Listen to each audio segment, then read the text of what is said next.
اور اے نبی، ان کو آدم کے دو بیٹوں حابیل اور قابیل کے حالات جو بالکل سچے ہیں پڑھ کر سنا دو کہ جب ان دونوں نے بارگاہ الہی میں ایک ایک نیاز پیش کی تو ایک کی نیاز تو قبول ہو گئی اور دوسرے کی قبول نہ ہوئی۔ تب قابیل حابیل سے کہنے لگا کہ میں تجھے قتل کر دوں گا۔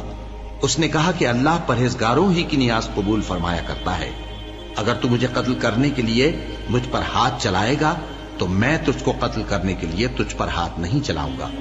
مجھے تو اللہ رب العالمین سے ڈر لگتا ہے، میں چاہتا ہوں کہ تو میرے گناہ کو بھی سمیٹ لے اور اپنے گناہ کو بھی، پھر تو اہل دوزخ میں سے ہو جائے، اور ظالموں کی یہی سزا ہے۔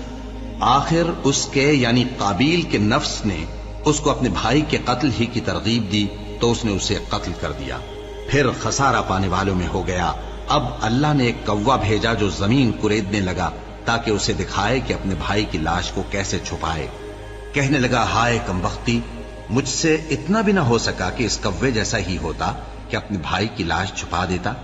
پھر وہ پشیمان ہو گیا۔ اس قتل کی وجہ سے ہم نے بنی اسرائیل کے ذمے یہ بات لکھ دی کہ جو شخص کسی کو ناحق قتل کرے گا، یعنی بغیر اس کے کہ جان کا بدلہ لیا جائے یا ملک میں خرابی کرنے کی سزا دی جائے، تو اس نے گویا تمام انسانوں کو قتل کیا، اور جو ایک انسان کی جان بچا لے تو گویا اس نے سارے انسانوں کو زندگی دے دی۔ اور ان لوگوں کے پاس ہمارے پیغمبر روشن دلیلیں لا چکے، پھر اس کے بعد بھی ان میں بہت سے لوگ ملک میں زیادتیاں کرنے والے ہیں۔ جو لوگ اللہ اور اس کے رسول سے لڑائی کریں اور ملک میں فساد کرنے کو دوڑتے پھریں، ان کی یہی سزا ہے کہ بری طرح قتل کر دیے جائیں یا سولی چڑھا دیے جائیں، یا ان کے ایک ایک طرف کے ہاتھ اور ایک ایک طرف کے پاؤں کاٹ دیے جائیں، یا ملک سے غائب کر دیے جائیں۔ یہ تو دنیا میں ان کی رسوائی ہے، اور آخرت میں ان کے لیے بڑا بھاری عذاب تیار ہے۔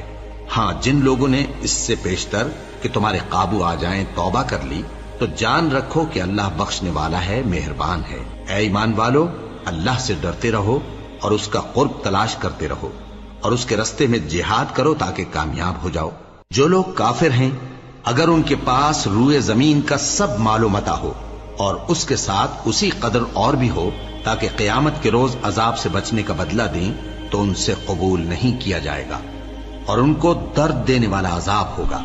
وہ چاہیں گے کہ آگ سے نکل جائیں مگر اس سے نہیں نکل سکیں گے، اور ان کے لیے ہمیشہ کا عذاب ہے۔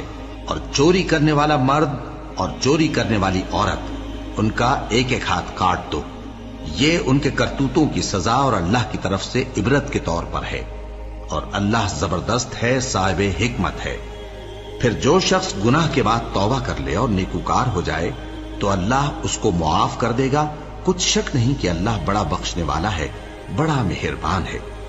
کیا تم کو معلوم نہیں کہ آسمانوں اور زمین میں اللہ ہی کی سلطنت ہے، جس کو چاہے عذاب کرے اور جسے چاہے بخش دے، اور اللہ ہر چیز پر پوری طرح قادر ہے۔